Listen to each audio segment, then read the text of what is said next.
Le leader, puissant, c'est pas celui qui va faire preuve d'autorité, te dire comment tu devrais faire. C'est celui qui, en te questionnant et en t'écoutant très activement, très profondément, va faire bouger des choses chez toi.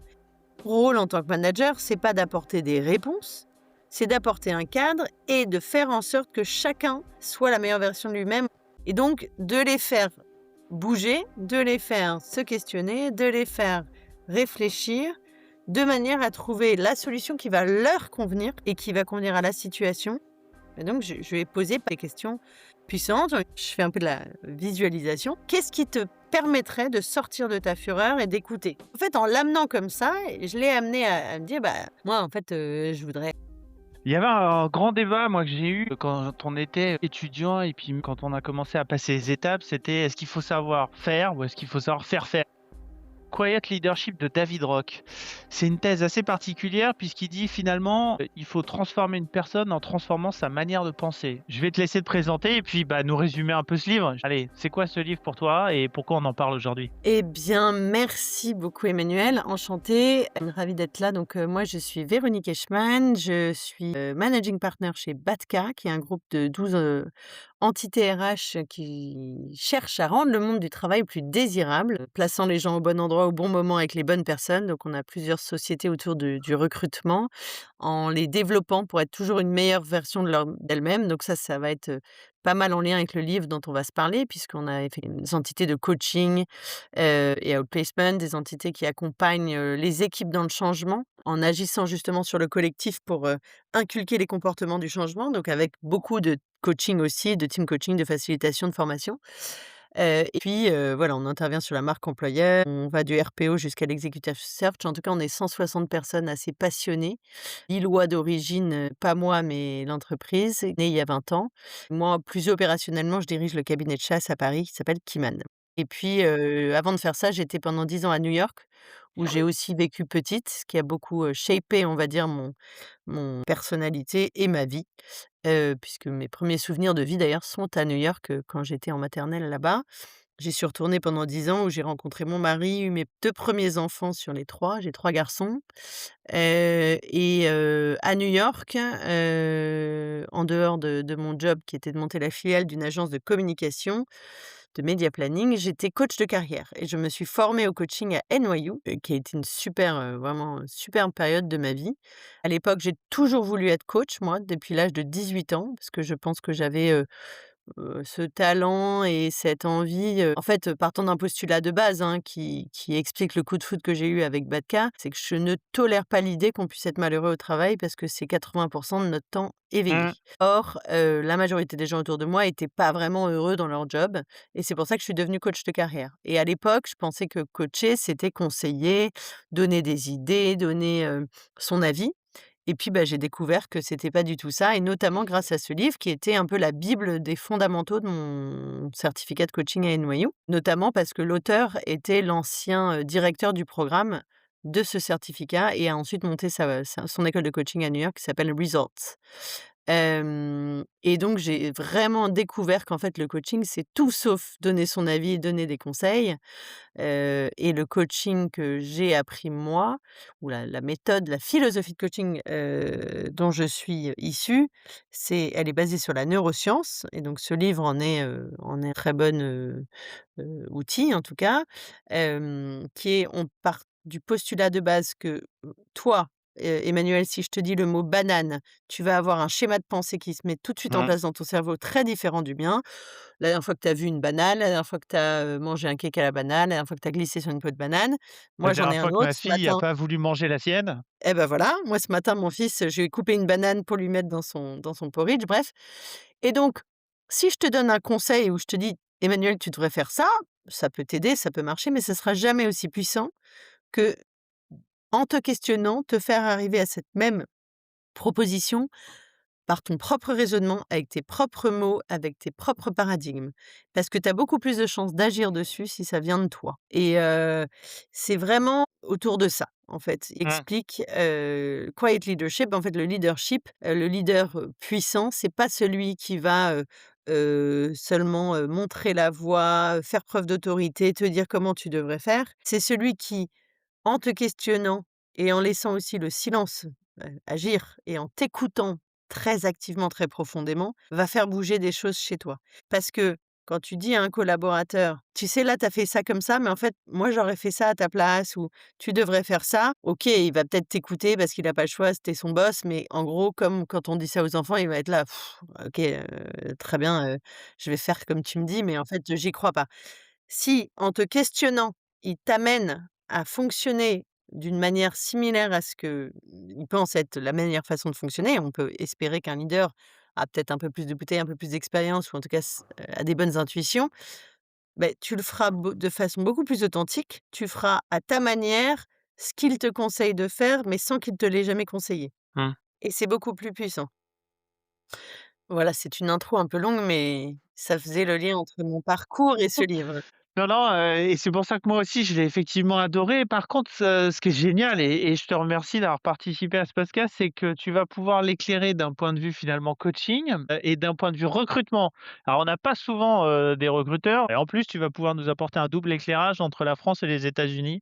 Alors Dieu sait que sur le coaching, il doit y en avoir, des grosses, grosses différences. Je vais rappeler le concept, qui parle de 6 étapes. Le but de ce podcast, c'est d'être très concret sur les idées et je Mmh. sais qu'en plus tu en as plein toi, donc ça m'intéresse. Est-ce que tu veux que je fasse le résumé des 6 étapes ou est-ce que tu veux le Ouais, faire? bah, vas-y, ce sera intéressant justement OK, voir ce que de j'ai compris. Alors attention, je vais être exactement. jugé par la coach en chef, en plus qui a été Non, non, formée non, par mais NYU, donc sois indulgente avec moi, mais OK, sur les 6 trucs, le premier c'est pardon, tu l'as parfaitement résumé. Faut arrêter de vouloir changer les gens, faut juste les aider à mieux penser. Think about thinking. Donc c'est en fait comment on va les aider à réfléchir et pas comment on va les aider à faire. Finalement, on travaille pas sur les problèmes, mais sur la façon dont les personnes les abordent. Ça change mmh, complètement, la philosophie de ouais, discussion qu'on a avec eux. J'ai trouvé le premier concept déjà intéressant. Le deuxième, il faut déjà savoir aussi écouter. Alors, on écoute vraiment pour savoir où la personne elle veut aller puisque le but, c'est de lui faire traverser un chemin sur sa manière de penser. exactement. À nouveau Ouais, changer ça. Le troisième, parler avec intention, moins de mots, plus d'impact. Bon, ça pour moi, ça a fait écho aussi à un livre que j'ai adoré qui s'appelle les 4 lois ou règles de Toltec, les 4 principes, je sais plus com exactement le livre, mais c'est pareil, c'est comment être très clair, très précis. les accords Toltec. Les accords, merci, voilà, les accords Toltec de comment on réduit la confusion, faut parler avec intent. OK, une fois qu'on a posé ces 3 premières étapes, c'est comment je le fais accoucher donc lui, il appelle ça la dance toward insight et il y a des trucs qui, moi, m'ont choqué d'ailleurs là-dedans, dans sa méthodologie. 1, on demande la permission. 2, on fait OK, voilà le type de question. L'idée étant toujours d'aller faire ce moment de révélation. C'est vrai que des fois on l'a, on est en train de parler d'un sujet ou avec quelqu'un, il nous pose une question, on fait: «Ah oui, c'est vrai» et après c'est OK, une fois qu'on a créé ce moment, bah, c'est, bah, comprendre comment finalement on peut l'ancrer parce que c'est un peu ce que tu dis, c'est basé sur les neurosciences donc c'est bien, on a créé un nouveau schéma au sein de notre Ouais, cerveau. Dans sa dernière étape, la cinquième, tu as eu cette révélation, du coup ça se concrétise comment et comment on va jusqu'au but? Et puis le dernier, c'est bon, bah, c'est bien, tu y as réfléchi, tu as un but, mais maintenant il faut faire un suivi. C'est ça les 5 étapes, ouais, du livre à peu près résumé, mais qui part vraiment de cette philosophie première, c'est on va d'abord faire réfléchir les gens et on va sortir, juste de cette question de, bah, voilà ce qu'il faut faire, quoi. Et ça, allez, moi je suis un peu cash. Quand je l'ai lu au début, ça m'a choqué sur certains aspects, mais la première c'est je me suis dit: «Ouais, mais là, c'est hyper bienveillant, c'est génial, mais comment on fait quand il y a quelqu'un qui vient nous voir et qui nous dit: "Non mais là j'ai un énorme problème quoi et qu'il faut aller ultra vite, ultra sharp"?» et que là, il y a pas le temps. Allez, je prends le contre-pied. Ça marche vraiment même quand on n'a pas le temps? fait, ça prend pas plus de temps. C'est ça, curieusement. Tu te dis que ça va prendre plus de temps, sauf qu'en fait, quand tu donnes un conseil à quelqu'un qui a pas envie de l'entendre ou qui est pas prêt à l'entendre, il va discuter, oui, il va soupirer ou il va dire: «OK», il va lever les yeux au ciel ou il va le faire parce que tu lui dis de le faire, mais sans aucune, foi et donc il va mal le faire et donc en fait, tu payeras le prix du temps plus tard. Je dis pas que j'arrive systématiquement à me discipliner et à toujours renverser la question. D'ailleurs, je crois que je t'avais partagé en préparation, j'ai une fois une de mes collabs qui est venue vers moi avec une situation, elle m'a dit: «Bon là, je te préviens, tu fais pas ta coach, en fait. Là, j'ai besoin que tu me dises quoi faire. J'ai pas besoin que tu me poses des questions pour que je trouve par moi-même. Je suis au bout, je me suis posé toutes les questions. Juste dis-moi ce que je dois faire» et donc j'ai respecté ça aussi et j'ai apprécié. Je lui dis: «Merci de me le dire» parce qu'effectivement, j'aurais eu tendance à dire: «Et toi, tu aurais fait quoi?» Elle me dit: «Là, me dis pas ce que j'aurais fait parce que si je viens de voir, c'est que je sais pas quoi faire». Donc ça OK. marche pas à tous les coups. Ouais, sauf que ça veut dire déjà que tu les as ancrés, donc ça, c'est Ouais, super. C'est-à-dire que ça y est, ton équipe, ils ont l'habitude maintenant de se dire: «OK, allez, de toute façon, quand je vais aller la voir, elle va me dire ce que je vais faire» et donc ça y est, c'est devenu une routine. Eux-mêmes l'ont intégré avant de venir te voir? ouais, bah, peu certains, tu vois? En tout cas, certains, pas tous, mais en tout cas, ils sourient toujours quand je leur pose la question. C'est-à-dire que quand ils me posent une question, voilà: «Je sais pas trop, qu'est-ce que tu en penses? Qu'est-ce que tu ferais?» Je leur réponds: «Bah, je sais pas, tu as pensé à quoi?» Déjà, avant de te et puis je suis honnête, je dis: «J'ai une idée de ce que je ferais, mais avant de te le dire, j'ai tu vois, qu'est-ce que toi, à quoi tu as pensé? Pourquoi tu penses que tu as besoin d'un avis supplémentaire? Qu'est-ce que tu me proposes?» J'essaie toujours, moi j'ai une règle en management, c'est, j'adore le management, j'en fais depuis, longtemps. J'ai une équipe d'une petite dizaine de personnes et c'est vraiment un de mes plus grands plaisirs. En fait, ce que j'aime, c'est que, je considère que j'ai pas forcément une meilleure réponse qu'eux. Par contre, tu sais, management, ça vient du latin movere. Movere, c'est faire Mmh. bouger et en fait, mon rôle en tant que manager, c'est pas d'apporter des réponses, c'est d'apporter un cadre et de faire en sorte que chacun soit la meilleure version de lui-même au maximum et donc de les faire bouger, de les faire se questionner, de les faire réfléchir, de manière à trouver la solution qui va leur convenir et qui va convenir à la situation. Sauf exception, tu en as des exceptions où je vais dire: «Là, en fait, ta solution, je la valide pas, je ne te donne pas l'autorisation de l'appliquer parce que» ou en tout cas, je vais te dire: «Il y a ça, ça, ça qui va pas, que tu as pas vu» et c'est normal, ça, c'est mon Mmh. rôle. Donc les implications. Mais en tout cas, toujours être force de proposition et je leur demande moi la règle en management et je me l'applique, moi avec mon boss, c'est ne viens jamais me voir avec, des plaintes ou des questions, viens me voir avec des propositions. Elles sont bonnes, elles sont pas bonnes, je te dirai si je pense que c'est faisable et tout, mais par contre, ne viens pas qu'avec une douleur, quoi. Viens avec: «OK, OK. j'ai ça comme problème et du coup je pensais faire ça, qu'est-ce que tu en penses?»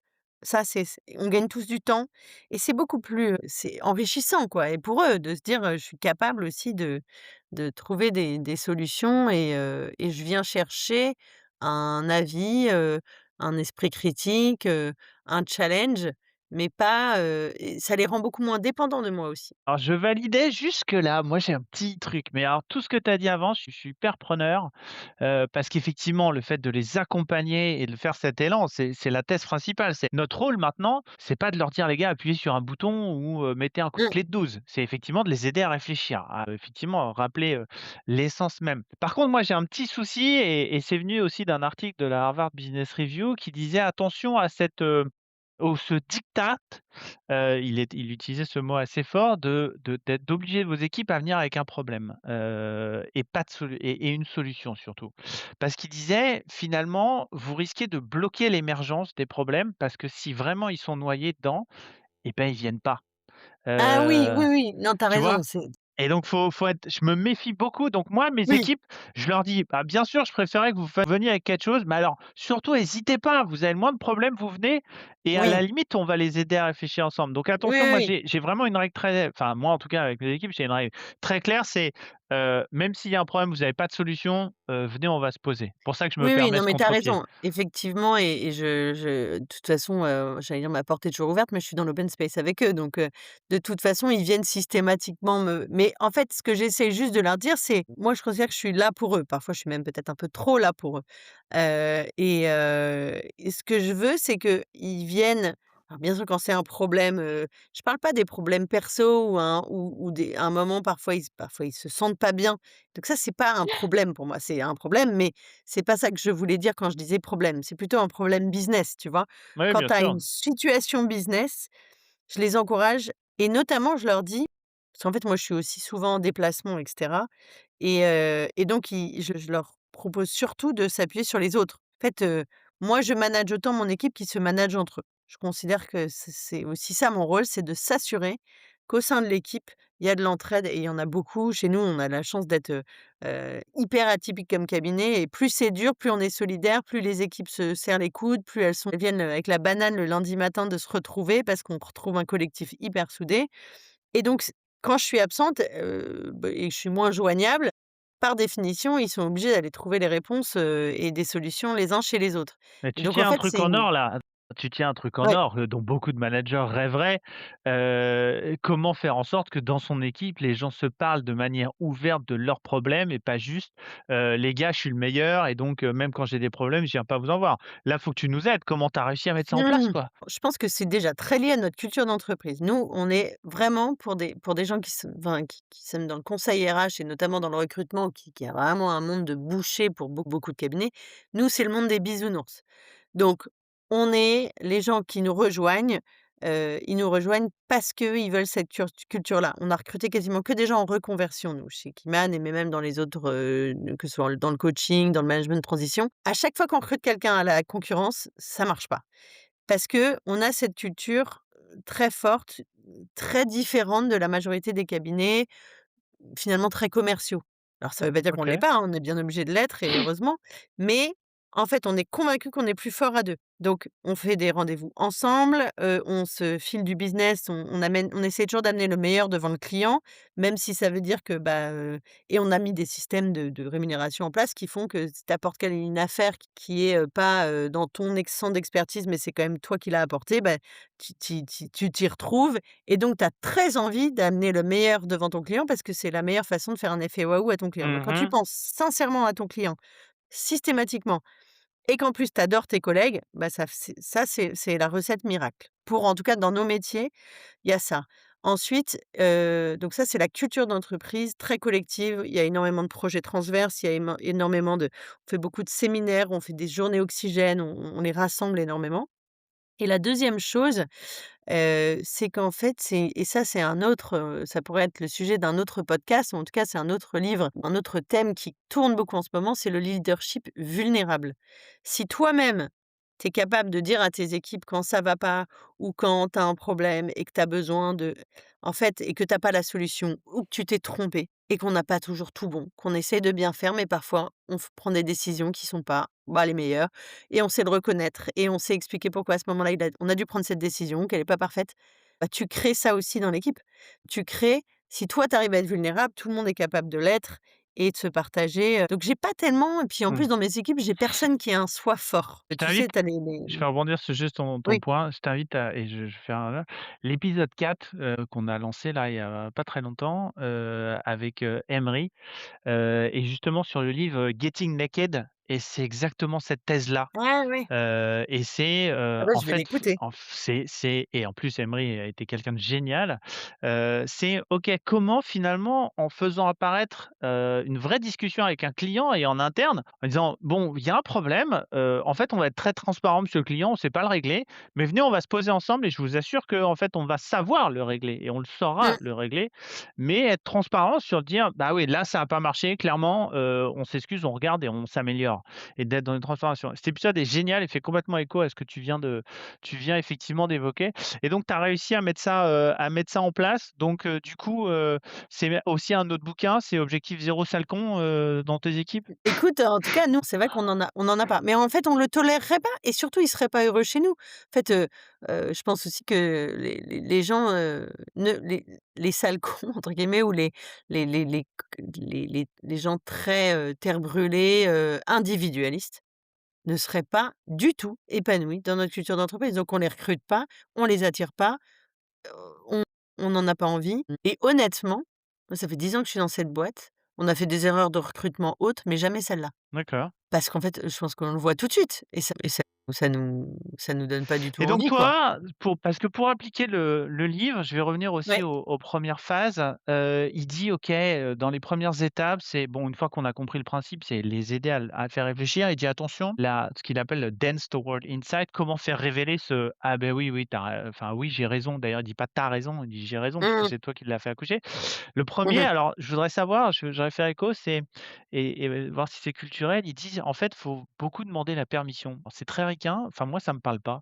Est-ce que toi qui as les 2 cultures, du coup tu nous dis, bah oui en France effectivement de s'asseoir avec quelqu'un ou un membre de son équipe et de lui dire: «En fait, je voudrais qu'on parle de ce sujet-là, bien évidemment, mais lui dire: "En fait, je voudrais, aller plus loin ou qu'on discute, et j'ai des choses bien ou mauvaises à dire"». Parce qu'il dit d'ailleurs, demander la permission, c'est aussi bien quand on a des bonnes choses que des mauvaises choses à dire. Des fois, enfin moi qui suis je me suis pas reconnu là-dedans. Alors je sais que je dois y travailler parce que c'est vrai que je vois les effets et donc toi, tu vois qu'il y a un biais j'ai l'impression qu'il y a un biais culturel, en fait, derrière ce truc-là, entre ce livre et la culture française et américaine, qui prennent plus de gants, sur OK, comment le faire accoucher, comment l'amener. Est-ce que c'est vrai? Est-ce que c'est une perception, une fausse croyance de ma part ou est-ce que Je sais pas, tu vois, c'est marrant, je me rends compte que je le demande pas du tout systématiquement.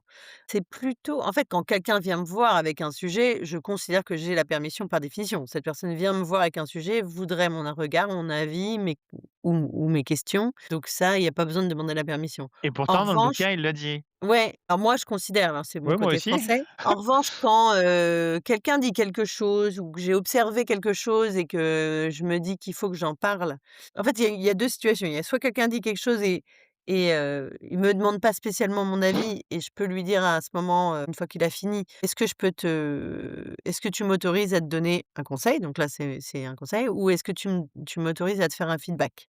Mmh, En fait, personne ne va jamais dire non.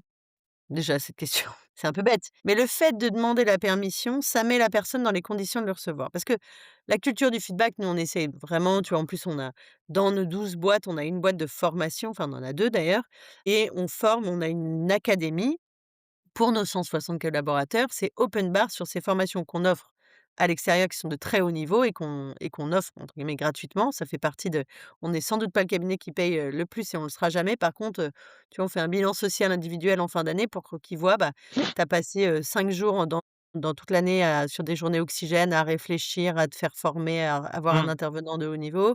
Tu as eu, tant de formations qui coûtent tant, à l'extérieur que tu as eu complètement, et dans les formations qu'on a, tu as justement celle sur le feedback pour les managers et en fait, dans donner du feedback, il y a pas mal de techniques, de compétences, d'expertise, mais il y a aussi savoir recevoir. En fait, on forme nos collaborateurs à savoir recevoir le feedback.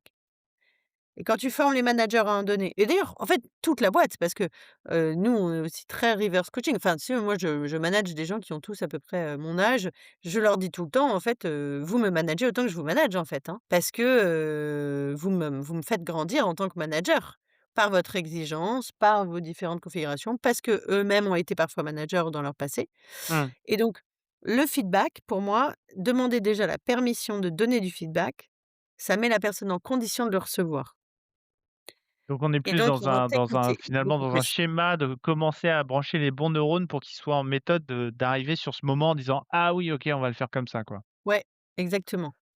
Et Et toi et parfois, vas-y, vas-y. on va te dire: «Non, bah, écoute là, pas tout de suite parce que je pense que je suis pas prête à le recevoir tout de suite, mais plus tard» et pas de problème, Ah on le ouais, fera ouais, plus tard. quand on est un sanguin, enfin, j'ai Ouais, quelques tu vois, on sent situations, que faut et alors ce moment-là, toi, alors là, je vais faire plutôt appel à la coach ou la manager, mine de rien, mais, heu, essaye de nous décrire un peu, cette méthode qu'il décrit ce ou des situations dans lesquelles tu as réussi à faire générer chez la personne effectivement ce: «Ah beh, oui, OK, mmh, je comprends comment le faire» et ce qui m'intéresse bien évidemment, c'est pas co sa solution à elle, mais comment tu l'as amené alors? C'est quoi le parcours? je vais essayer de parler d'un exemple, je réfléchis à l'exemple le plus parlant.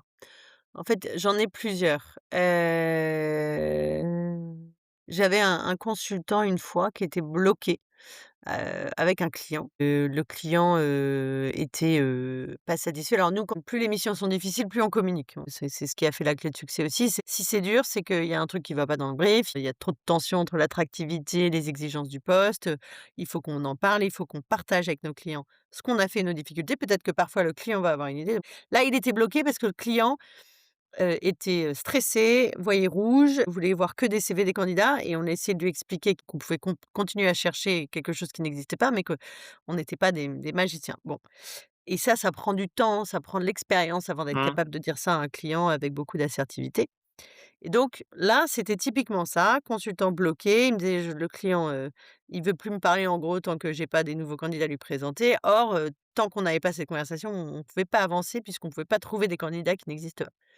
Et donc moi voilà, comme j'ai plus d'expérience, je savais à peu près ce qu'il fallait faire, et qu'il fallait, voilà, démontrer, de manière très factuelle, très rationnelle, faire un écrit, se faire alliance avec le RH pour qu'il passe les messages, pour qu'il soit notre interprète et cetera. Mais je voulais pas lui dire, parce que je voulais que de lui-même, il pense à cette solution et en plus, je pense que à ce moment-là, si je lui avais dit: «Tu devrais faire ci, ça et ça», il n'aurait pas été en capacité de l'entendre. parce que lui, il se sentait bloqué. Il m'aurait dit: «Mais non, mais j'ai déjà fait», sans même m'écouter ce que je dirais. «Mais non, mais ça, j'ai déjà essayé», alors que c'était faux. Moi, je savais ce qu'il avait fait et pas fait. Donc je me suis dit, voilà, je me suis assise avec lui, je dis: «Écoute, je comprends, c'est vrai que c'est compliqué comme situation, c'est des situations qui arrivent», et je lui ai dit: «J'ai pas la réponse, mais je veux bien qu'ensemble on la cherche», et donc je lui ai posé pas mal de ce qu'on appelle powerful questioning, des questions Mmh.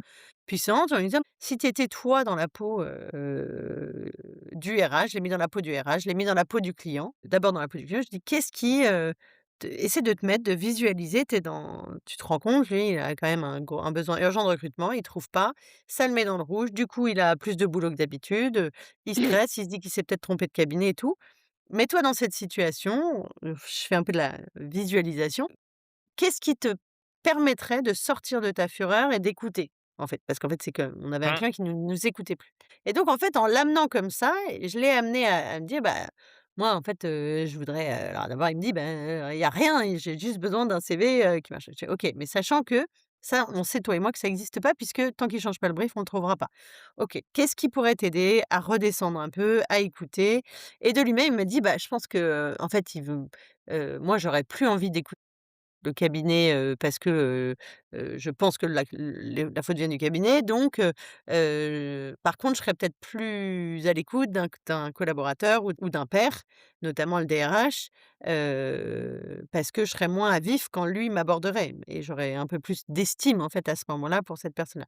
Donc de lui-même, il a trouvé effectivement cette alliance avec le RH, et dit: «OK, donc du coup, bah, si on tire le film, comment tu fais aujourd'hui pour à te mettre le RH de ton côté, pour, qu'il t'aide en fait à raisonner le client et à ce qu'on avance tout, parce que et à faire voir au client que c'est dans son intérêt d'écouter nos insights, parce qu'on a des intérêts alignés en fait, hein, eux comme nous».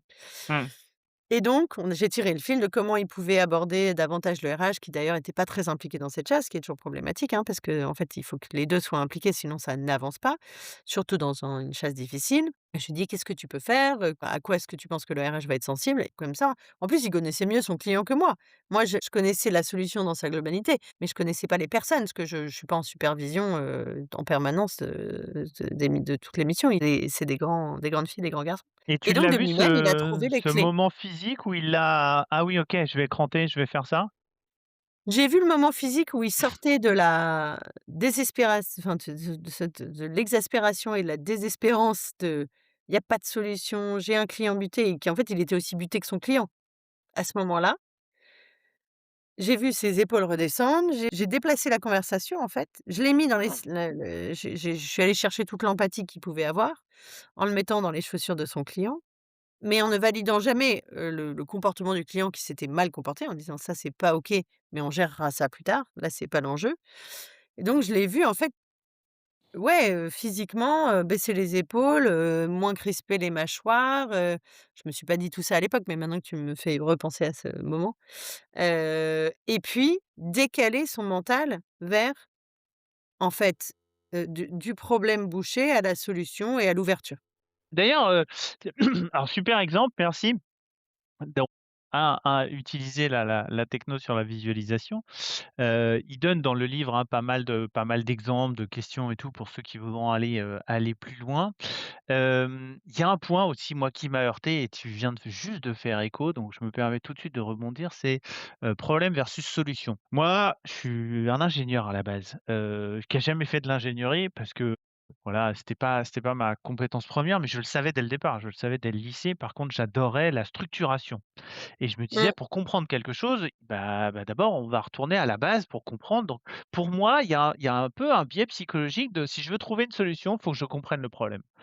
Et c'est marrant, dans le livre, il fait un peu ça en disant: «Faut arrêter de regarder le problème, quand on veut s'intéresser à la solution, en fait, faut parfois oublier le problème». Ça a résonné, mmh. très fort chez moi en disant: «Mais non, pas moi, je peux pas». Alors il y a un moment donné où il faut couper, mais comment toi tu l'abordes ça? Parce que moi je le sais, j'ai beaucoup de mal, comment toi tu alors en plus tu as été coach et là dans la notion d'équipe, est-ce que c'est bon effectivement on va regarder que la solution et on décortique pas le problème ou quand même il y a une balance entre les 2. C'est une bonne question. En fait, je pense que le problème, il fait partie de la solution.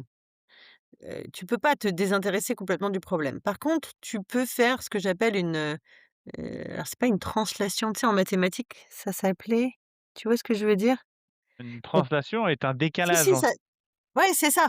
Tu peux faire une translation. C'est-à-dire que tu vas essayer d'oublier les dans la situation donc je viens de raconter, ce qui énervait mon collaborateur, il voyait rouge à la pensée même de ce client. Ce client l'énervait parce que ce client l'écoutait pas, parce que quelque part ce client respectait pas notre métier et notre valeur conseil et donc ça donc en fait, il fallait qu'il arrête de penser à cette personne. Donc en se mettant dans ses chaussures, alors en l'occurrence là, ça a marché, mais si ça avait pas marché, j'aurais pu lui dire: «Écoute, imagine tu es le directeur commercial ou le directeur général de l'entreprise machin que tu connais bien et il se passe ça, ça, ça, ça, ça, en faisant une translation du problème. Mais toi, voilà, qu'est-ce que tu de quoi aurais-tu besoin pour avancer? Comme ça, tu oublies, en fait, les éléments spécifiques, on va dire, au problème, en tout cas les pas les éléments spécifiques, mais les la partie, on va dire, subjective du problème. Ce souvent on peut problème, on être l'a eu avec enfermé. ce client, on l'a déjà eu, on l'aura encore, hein, c'est assez, humain, pour un dirigeant de réagir comme ça quand il est sous stress, parce qu'il a pas son collaborateur, parce qu'il se rend pas compte qu'en fait, il cherche l'impossible et cetera. Donc en fait, c faire une translation sur un autre, problème où tu vois, dans ce cas-là, j'aurais pu aussi dire: «Écoute, quand est-ce que tu as» en l'occurrence, c'était la première fois qu'il était confronté à ça, mais la prochaine fois, je lui dirais: «Quand est-ce que tu as déjà été confronté à cette situation?» Ça, c'est une grande technique de coaching aussi et de dire, «Est-ce que tu as déjà été confronté à cette situation? Est-ce que tu t'es déjà trouvé dans cet état? Ah oui? Non». Si tu as un oui déjà, c'est OK. Comment tu as fait pour t'en sortir la dernière fois? Et là, d'un coup, il pense plus au truc, qui le rend, Mmh. nerveux et qui fait monter sa tension artérielle. Il pense à une autre situation qui l'a débloqué.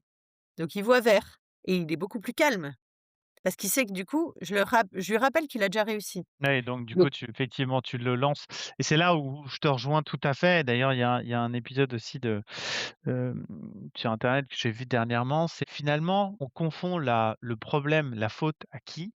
Donc quand on regarde un problème en français, c'est plutôt: «Oui, mais si on regarde le problème, on va regarder à qui c'est la faute». Bah, là, c'est non, comme tu l'as dit, on regarde quels sont mmh. les éléments, tu les as pas dit parfaitement, on liste et puis OK, maintenant on le projette à ça, quoi. Donc c'est bien, tu arrives à les amener effectivement, mais toi, c'est pareil d'ailleurs, alors que tu maîtrises le concept, tu maîtrises l'idée et tout le système, est-ce que toi, tu as aussi eu ce genre de: «Ah là, je viens de changer de pensée, je viens de changer de mécanisme par la discussion que j'ai eue avec mon manager» ou est-ce que c'est que descendant? Non, ça m'arrive avec mon manager et je vais te dire, ça m'arrive avec mes collaborateurs, hein. Ah ouais? Parfois, je vais les voir en leur disant, «Là, j'ai besoin d'un effet miroir. J'ai Un besoin que exemple? tu m'aides à et que tu» et je vais leur dire, soit je vais leur dire: «J'ai besoin de ton avis», oui, soit je vais leur dire: «J'ai besoin que tu me» après, je suis entourée aussi de beaucoup de coachs. Oui, tu es dans le secteur, Heu, ça c'est clair donc que oui, oui, je peux facilement, là, l'autre jour, j'avais une situation justement et j'ai appelé mon associé qui dirige, Jalan, donc la boîte qui accompagne les transfos et qui accompagne les équipes dans le changement justement, qui est une excellente coach et je lui ai dit: «Attends, là, j'ai en fait, je t'appelle, j'ai besoin de la coach, pas de l'amie. Voilà mon problème» et donc elle m'a aidée, tu vois? En plus, c'était sur un en l'occurrence, c'était sur une situation perso, mais elle m'a vraiment, vraiment aidée, quoi et je me suis dit: «Mais qu'est-ce que c'est magique!» En fait, c'est tellement puissant le coaching. mmh, Heu, surtout quand on arrive à garder son calme comme tu l'as dit, à pas être sous mmh. stress, à dire: «OK, on aborde les sujets» et faut être déjà dans cet état d'esprit. Tu penses que ça, c'est quelque chose qui est de toute façon ancré en toi? Tu as cet état d'esprit, naturel ou n'importe qui peut l'avoir? Je pense que j'ai appris à l'avoir. J'avais peut-être effectivement je pense que tu as des gens qui sont peut-être plus naturellement, moi à la base, je suis quelqu'un de très, Heu, je suis très active, je suis pas nerveuse, j'ai jamais été quelqu'un de très stressé, je laisse pas le stress, prendre en fait, je dis tout le temps: «Nous, on sauve pas des vies, on n'ouvre pas des cœurs», tu vois? Donc en Oui, fait, moi faut ouais. je vais te citer un exemple, je me permets, un de mes meilleurs amis, il est responsable opérationnel, donc il fait du support, du care, dans des boîtes, tech, assez costauds et moi qui arrive, j'ai toujours plein d'idées à la minute, donc j'arrive et tout: «OK, on y va. Ah, ça marche pas, je comprends pas et tout» et lui, il répond toujours la même chose quand il voit que ça commence à monter et donc je l'ai même vu en réunion. Il dit: «Mais attendez, il y a quelqu'un qui est mort là?» et là, tout de suite, tout le monde redescend, quoi. «OK Ah les mais gars». clairement, c'est drôle parce que je sais pas si je te l'avais dit, mais je fais partie d'un club APM. Les clubs APM, c'est des clubs de dirigeants qui se retrouvent une fois par mois autour d'un intervenant, d'horizons complètement variés. On a déjà eu une philosophe sur l'amour, on a eu, une historienne de l'art qui nous a fait une visite guidée du musée d'Orsay, toujours avec un lien avec, le management et le leadership. On a eu, on a eu Olivier Hamon sur la robustesse, Mmh. et la biodynamie, enfin la biodiversité et cetera. Passionnant. Et la semaine dernière, on a eu un cardiologue. Et donc justement, lui, il explique donc beaucoup sur, le la santé du dirigeant, la santé mentale, des techniques, effectivement pour réduire, le stress, et on a parlé beaucoup de bonheur au travail et cetera. Et puis à un moment, il Continuez. disait: «Il faut savoir aussi beaucoup dédramatiser, dire: "Attendez, là, on sauve pas des vies, machin"». Et je lui dis: «Bah, c'est marrant parce que moi, je le dis souvent dans mon métier, de dire: Mais lui C'est bon, pour lui, on sauve pas des vies, on sauve pas des cœurs, mais vous, vous faites comment vous les cardio? Parce qu'en fait, vous, c'est justement ça, donc comment vous gardez de la sérénité?» Donc ça l'a fait marrer. Bon, il m'a pas tellement répondu, mais non, parce c'était un que je pense super que là, pour intervenant. le coup, effectivement, un peu compliqué et donc du coup, là, je vais me permettre aussi, mais et ça alors, maintenant, je vais parler à la chasseuse. Tu surveilles ça? Est-ce que c'est un point auquel tu es ultra sensible, du coup et comment tu fais pour l'évaluer? Évaluer quoi? La capacité à Bah, la prendre du recul capacité à et pas être une grosse brutasse qui va venir en disant: «Attendez les gars, quand je vais le mettre au sein des équipes, il va arriver en disant: "On fait A, B, C, clac, ah clac, c'est comme ça"». Est-ce que du coup, tu es vigilant sur le fait de sa capacité, pas seulement à écouter comme on l'a dit en introduction, mais à écouter pour faire accoucher, à mmh. faire penser finalement? Est-ce que tu es insensible à ça? Comment tu l'évalues? Est-ce que tu penses que c'est une stratégie de fond? Enfin là, j'ai plein de questions sur la partie recrutement là.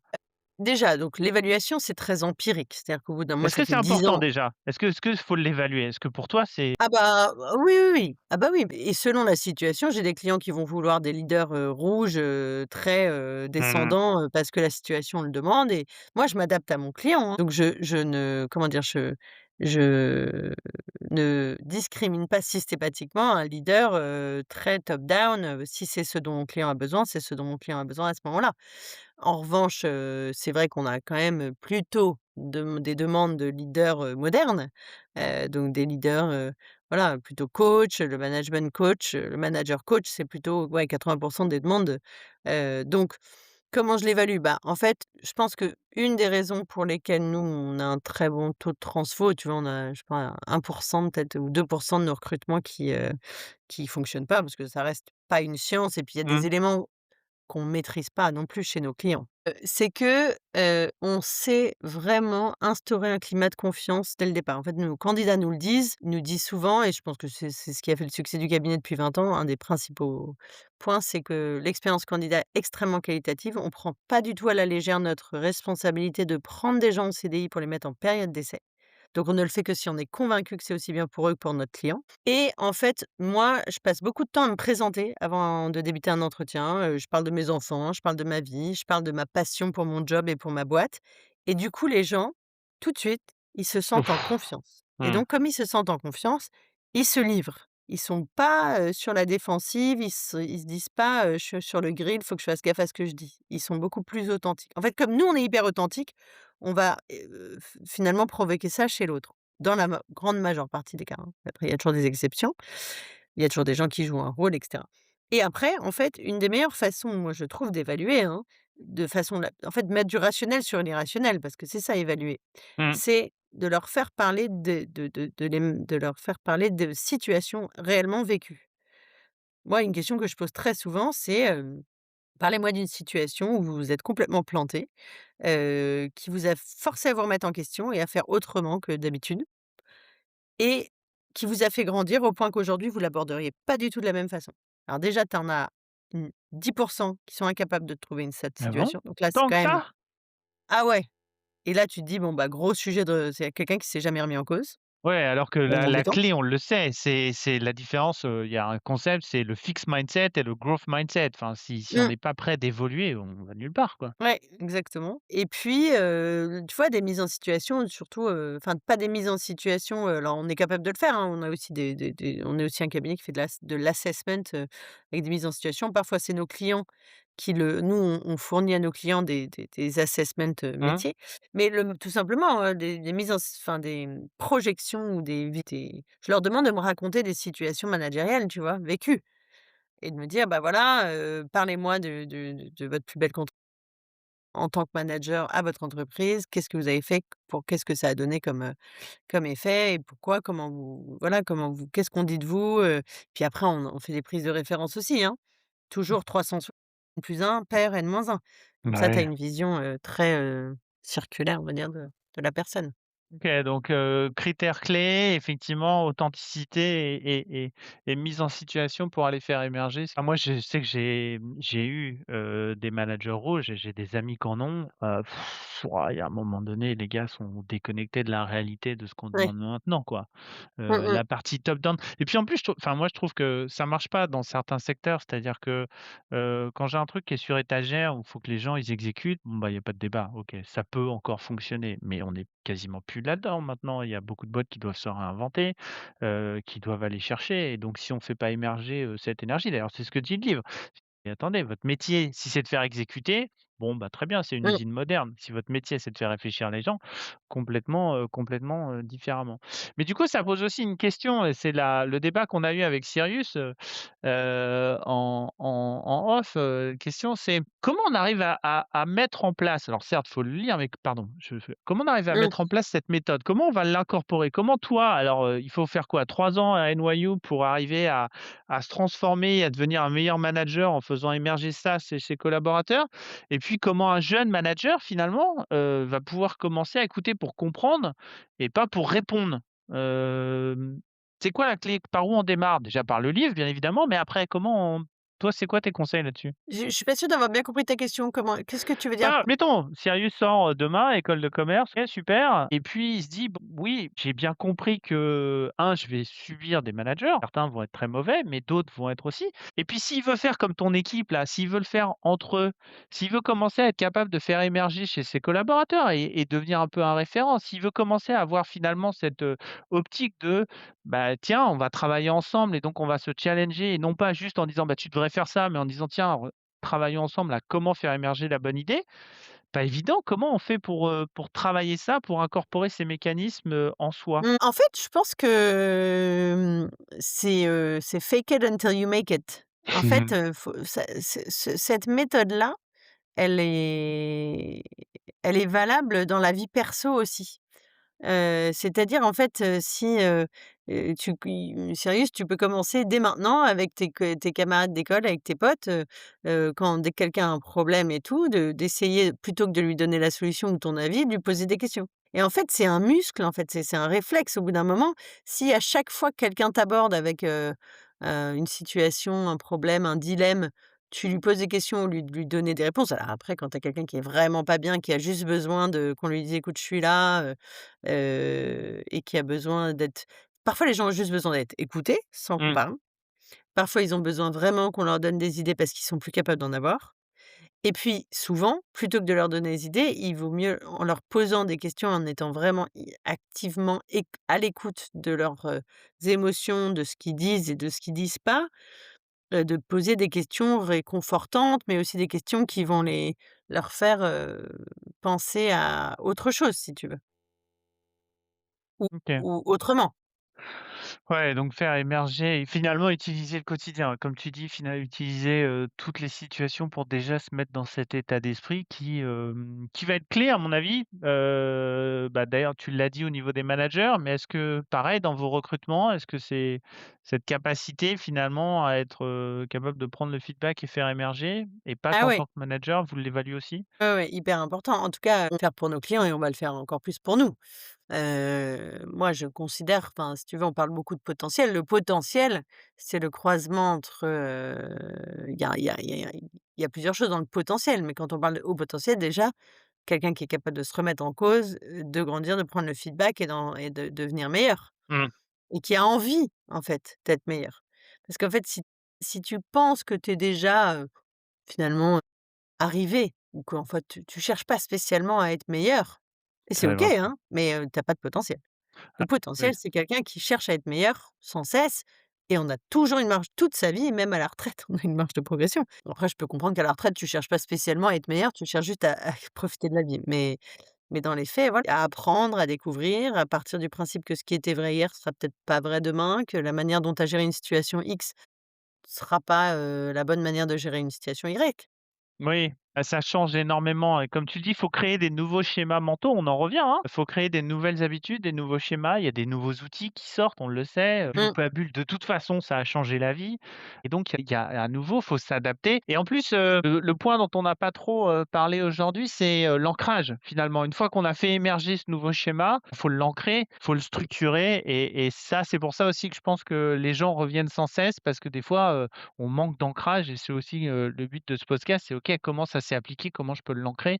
Et toi, tu disais que finalement, c'est par un peu ces différentes animations que tu mets au sein des équipes et ces habitudes que tu arrives à faire cranter ce questionnement, cette méthode? En fait, à force de le faire, tu c'est les gens vont plus tu le fais et plus tu le reçois, cette manière d'être, challengé, écouté, conseillé, soutenu, plus, tu vas enfin, il y a un mimétisme, en fait, Mmh. aussi.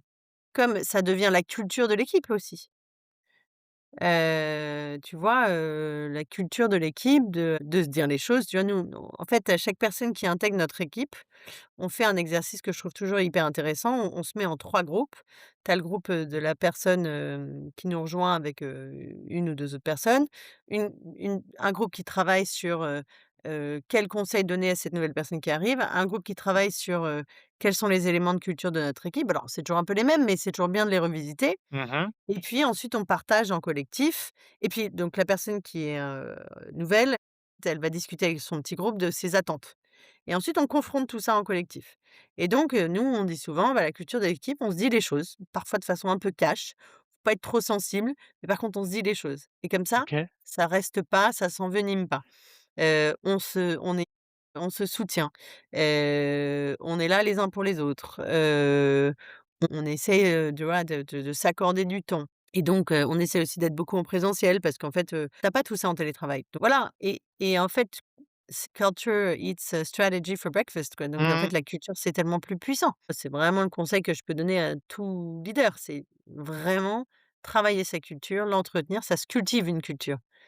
Ça se cultive et si tout le monde devient ambassadeur de ta culture dans ton équipe, en fait, chaque fois qu'il y a une nouvelle, intégration, la culture, est omniprésente et en même temps et tu vois, on fait une formation, à chaque, nouvelle promo d'arrivée sur la marque et les fondamentaux de la marque de notre cabinet et je commence toujours par dire: «En fait, on a des fondamentaux, mais notre culture et notre marque, elle évolue à chaque nouvelle personne qui arrive, qui Mmh. apporte sa mosa son La carreau pierre à à la l'édifice. mosaïque, mais il y a quand même des fondamentaux qui sont non négociables, sur la manière dont on fait le métier, parce qu'on a quand même une image à l'externe et qui vient de la d'une certaine méthodologie, d'une approche du métier et ça, c'est pas négociable. Par contre, vous allez le faire ça, vous allez utiliser cette toolbox avec votre touch et les clients, ils choisissent une personne en général et ils vont aimer travailler avec vous et vous allez trouver les clients qui vous correspondent parce que vous allez les aborder avec beaucoup de une expertise très solide et une qualité, une excellence opérationnelle, faite avec votre touch. OK, très très dans l'humain et l'accompagnement, effectivement, j'adore, effectivement, je prends la partie culture. Ça s'entretient, comme tu dis, ça se cultive et les rituels sont clés pour ça et les apprentissages que tu en tires sont Mmh. énormes et justement, petite question, dernière question, cette côté apprentissage, qu'est-ce que tu as appris finalement là dernièrement, mais que tu aurais adoré savoir, finalement assez tôt dans ta carrière par rapport à cette méthode? Par rapport au fait de dire: «Bah, en fait, faut plus faire, faut savoir, faire réfléchir, faut savoir questionner, questionner à bon escient». Tu aurais aimé qu'on te dise quoi en fait quand tu étais plus jeune? J'aurais aimé que mes managers me disent quoi? Ouais. Tu veux dire? Ou toi-même, quel conseil tu te donnerais? Quel conseil je donnerais à la personne que j'étais il y a 20 ans? Comment tu lui ferais Heu, d'ailleurs ce: «Ah ouais, j'aurais dû faire ça»? c'est pas facile comme question ça. Le conseil, ce serait fais un pas de côté. Fais un pas de côté, réfléchis avant de répondre, d'agir, prends toujours le temps de faire un pas de côté, sans être pour autant moins efficace ou moins réactif, mais prends le temps de faire un petit pas de côté pour te questionner, t'auto-challenger et t'assurer que, finalement, tu es en train de prendre la décision qui est à la fois la plus alignée avec, qui tu es et la plus, efficiente face à la situation que tu à laquelle tu es confronté. Ah, je crois que c'est un conseil qu'il faut se donner quand on est jeune et même quand on est vieux. Oui, c'est ça. C'est prendre de la distance, effectivement, un pas de côté, comme tu l'évoques, ça permet de changer tellement de choses. On est Mmh. des fois tellement la tête dans le guidon. Ouais, c'est ça. J'adore, j'adore, Oui. génial. Est-ce qu'il y a des points qui te semblent importants du livre qu'on n'a pas abordés? Non, je dirais juste que ce qui m'avait marqué aussi, c'était le mot danse. C'est une danse, en fait. Une fois que tu rentres dans le powerful questioning, en fait, ça s'auto-nourrit. C'est-à-dire que toi, Mmh, tu dois être capable, en tant que coach, de t'avoir des questions très puissantes, de réfléchir vraiment avant de parler, parce que la question va être, plus elle est puissante, plus elle va générer de création de valeur, valeur intellectuelle. Mais c'est une danse et en fait, plus tu fais ça avec ton coaché, plus ton coaché est aussi capable de rebondir de manière à ce que toi, tu reposes une autre question et en fait, du coup, un couple coach coaché est bien plus performant au bout de quelques séances, mmh. qu'au départ. Parce que c'est cette fameuse danse, en fait. Mais sinon, je crois qu'on a abordé quand même pas mal de sujets. Eh ben, j'adore. On va rester sur cette image pour finir, cette image de danse et j'aime beaucoup, je te remercie. Encore une fois, Quiet Leadership de David Rock. Comment effectivement arriver à faire émerger la bonne connaissance à ses équipes, comment les guider et comment on transforme une personne en transformant sa manière de penser. C'est hyper intéressant et je te remercie beaucoup de nous avoir répondu sur ce livre, qui a été pour moi, très intéressant et qui, comme tu l'as dit, en fait, peut se travailler, le plus tôt ou le plus tard. Mmh, Mais on arrête juste le top down, agressif qui sert à rien. Notre but, c'est de faire monter tout le monde et d'utiliser finalement la force collective et merci beaucoup, ce bouquin a été génial pour ça. super, bah, ravie, merci pour, pour cette opportunité, c'était hyper intéressant. De se replonger dans ce livre qui a été effectivement assez, life changing pour moi, je pense. Est-ce que ce livre et surtout son application vous a inspiré? Si cet épisode vous a donné des pistes, des envies d'agir ou de réfléchir autrement, alors le pari est réussi. Merci encore à notre invité du jour. N'hésitez surtout pas à vous abonner au podcast pour découvrir d'autres parcours inspirants. Et surtout, si vous aussi un livre vous a marqué, transformé ou ouvert de nouvelles perspectives, contactez-nous. Nous serons ravis de partager votre histoire. Vous trouverez tous les détails sous l'épisode. Merci de votre écoute. À très bientôt pour un épisode où les idées prennent vie.